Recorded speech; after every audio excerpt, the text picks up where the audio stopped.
This is Silk Road, the most dangerous marketplace the internet has ever seen.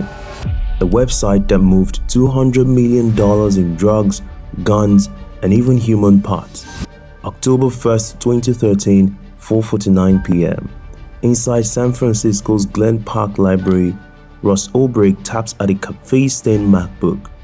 30 seconds later, FBI agents arrest him, freezing $3.6 billion in Bitcoin. In this video, you'll see how Ross allegedly ordered 6 murders from that keyboard, how a man with 2 life sentences still walks free with a Trump pardon, and why Silk Road never died. It evolved into something far more terrifying. Ross wasn't the kind of guy you'd expect to become the kingpin of the dark web. He wasn't flashy, he wasn't violent, he was a physics grad who read books on Austrian economics and obsessed over free market theory. Most nights you'd find him alone scrolling forums or rereading an obscure sci-fi novel called Alongside Night. This book imagined a world where underground markets rise up to resist a collapsing government. To most people, it was fiction, but to Ross, it was a blueprint. In his mind, Silk Road wasn't just a website, it was a revolution. But here's where it gets interesting. Ross didn't set out to build a criminal empire. He wanted to create a marketplace without government control and restrictions, but without violence. So how does a guy who preaches freedom and peace end up accused of commissioning 6 murders? Well, to answer that, you need to understand how Silk Road was built. In 2011, Ross was experimenting with a wild idea. What if anyone, anywhere, could sell anything without getting caught? And to pull it off, he stitched together a Frankenstein's lab of cutting-edge tools. First, the dark web browser called Tor. Originally built by the US Navy in 2002, this browser hides your location, encrypts your traffic, and lets you browse like a ghost. Second, Bitcoin. Trading for just $1 back then, it had one critical feature. It was untraceable. And third, PGP encryption, short for pretty good privacy. It's like locking your messages in a steel vault. Even the NSA couldn't crack it. If Tor is Harry Potter's invisibility cloak, PGP is Gringotts. The vault only opens for the right key. And finally, multi-signature escrow. Now this part gets slept on. Most darknet deals failed because no one trusted each other. So Ross had to build a system where the buyer, seller, and the site all held keys. And 2 out of 3 had to agree before money could move. No disputes, just math. By January 27, 2011, Silk Road went live. Within weeks, it gained over 100,000 users. No launch party, no press release, just a post on a Bitcoin forum. And somewhere in Austin, Ross's college buddy remembers him texting in the middle of the night, "Dude, somebody just bought 500 grams of shrooms like it was eBay." Proof his lab experiment was no longer a thought exercise. By March 2013, Silk Road hosted over 10,000 product listings, trading LSD, fake passports, stolen credit cards, forged college diplomas, counterfeit currency, and yes, drugs. A lot of drugs. You could browse heroin the way you shop for coffee, filter by potency, read customer reviews, buy a half gram, and even get a discount on your next order. But Ross operated under the alias Dread Pirate Roberts, or DPR for short. He took 10% commission from every sale. Some days, he earned over $20,000 in Bitcoin before breakfast. But here's the twist. Ross banned violence, no guns, no child exploitation, no trafficking. Buyers and sellers gave each other ratings, resolved disputes in forums, and users traded under aliases like Lucifer 420 and Organic Molly Queen. It ran more like Amazon than a cartel. But here's the part that he got wrong. By mid-2013, Silk Road had logged more than 1.2 million deals, about $213 million in Bitcoin. Business was booming, and so was the body count. The CDC overdose report shows US heroin deaths nearly doubled from 3,000 in 2010 to nearly 6,000 in 2013. And in Chicago, 5 teens overdosed in the same week. Each had texted screenshots of Silk Road orders minutes before they collapsed. Local cops started calling it Amazon Prime for poison, and senators were demanding answers. Ross could ban violence all he wants, but the math was simple. More clicks equals more kilos, which equals more coffins. It was only a matter of time before someone somewhere slipped, and the whole operation came crashing into daylight. San Francisco, October 1st, 2013. Ross walks into Glen Park Library carrying a laptop. He picks a corner seat with a view of the room. He logs onto the Wi-Fi and opens his browser.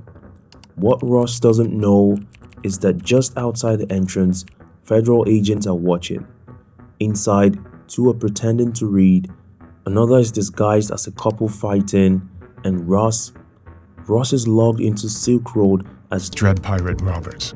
The moment they see his fingers off the keyboard, they move. But how did we get here? Let's rewind. Because this was one of the most patient, technically brilliant cyber investigations in history. In April 2013, 22 months into the manhunt, one agent caught a tiny tail. As the admin page loaded, the capture popped in from a different IP. Think of it like a postcard stamped from the wrong country. So the team launched a targeted attack on Silk Road's front-facing infrastructure.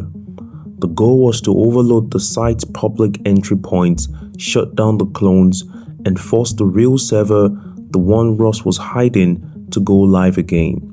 Think of it like setting off fire alarms in every fake storefront just to see which real store turns its lights back on. And when Ross flipped the switch on, the real server blinked, just long enough for agents to trace its location to Reykjavik, Iceland. From there, they obtained a mirror image of Silk Road's entire back end. That mirror contained every listing, every private message, every transaction DPR had ever sent. All of it. Back in DC, analysts cracked open the mirror expecting to see drug ledgers. Instead, they found murder invoices. Buried among thousands of ticket threads were 6 chats where Dead Pirate Roberts hires a hitman called Red and White. One target was a Silk Road moderator threatening to leak user data. 5 more contracts followed, each paid in Bitcoin. Bodies were never confirmed, but the alleged proof photos and messages were enough to add solicitation to commit murder to Ross's rap sheet. Within days, cyber, postal, IRS, and DEA analysts were rolled into a brand new task force codenamed Operation Marco Polo. And in June 2013, federal agents started buying small amounts of drugs on Silk Road, not to bust sellers, but to trace the flow of Bitcoin. Each buy gave them metadata, delivery addresses, email headers, all breadcrumbs. But the feds still had one problem. They knew who DPR was online, but they didn't know who he was in real life. Then came a break they weren't expecting. A Silk Road staff member flipped. This was an insider who had been passed over for a raise, banned from the forums, and they wanted revenge. They gave the FBI admin chat logs. One log showed DPR sharing an email address, Frosty at something, and that was it. This email was cross-referenced across different platforms, and it got a match with a forum post from years back, when Silk Road was still being built. Agents tied it to one person, Ross Ulbricht, living in San Francisco, posting on Reddit, leaving a digital trail, and still actively running Silk Road. And that's when they set the trap. Ross had a habit of working in public libraries. Free Wi-Fi, quiet surroundings. It was ideal. But the feds had one rule. They had to catch him in the act, with Silk Road open on the screen. This is because if he closed the laptop, encrypted everything, or invoked his right to remain silent, it could all disappear. So they staged a fake fight. 2 undercover agents, man and woman, pretending to argue behind Ross. Another leaned in and shouted, "Hey, can you help me break this up?" And the moment Ross turned his head, two agents lunged. One grabbed his arms, the other grabbed his laptop. It was open, logged in, Silk Road's back end fully active. At that point, they knew they had him. 174,000 Bitcoin was seized. That's $3.6 billion today. It became the largest digital currency seizure in US history. But it didn't stop there. The next year, in 2014, a wave of takedowns followed. Silk Road 2.0 was launched and shut down within 8 months. Operation Animus raided over 400 darknet markets, and the cuts didn't hold back. Ross was charged with narcotics trafficking, money laundering, computer hacking, conspiracy to traffic fraudulent documents. He was found guilty on all counts. In February 2015, Ross was sentenced to 2 life terms plus 40 years, no chance of parole. And yet, in January 21st, 2025, Donald Trump pardoned him. We'll come back to why. Because Silk Road didn't die with Ross. The users just moved somewhere else. And the code, the underground marketplace blueprint Ross wrote in his bedroom, quietly slipped into the trillion-dollar world of decentralized finance and crypto trading. And while everyone was focused on Ross's conviction, something even darker had already begun to rise. In the years after his conviction, Ross became more than a criminal. He became a symbol. Free Ross websites started popping up. Cryptocurrency pioneers like Roger Ver, Eric Voorhees, even Jack Dorsey began speaking out. They didn't just want leniency, they wanted a full pardon. They argued that Ross wasn't a cartel boss, he was a coder, a first-time offender, a guy who built a website and got punished like a mass murderer. And the numbers were on their side. Of the 1,229 drug dealers sentenced in 2015, only Ross got life without parole. And by 2020, it wasn't just crypto libertarians backing him. Billionaire Charles Cook, reality TV star Kim Kardashian, and even Senator Rand Paul's wife lobbied for his release. The argument was that Ross's sentence wasn't justice. It was a public crucifixion for daring to build something the government couldn't control. And Trump, he saw the ultimate opportunity, a libertarian martyr that could buy him credibility with a new generation of Bitcoin-maxing voters who saw the state as the enemy. So he made a campaign promise to free Ross, and when he won, he had to keep it. And while Ross sat behind bars, something else was happening. The US government had become the largest Bitcoin whale on the planet.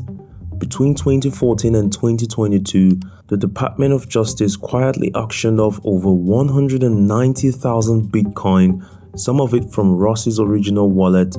But while the government was cashing out, developers were resurrecting Ross's code in ways no jury could stop. Ross may have lost 10 years of his life, but his blueprint won.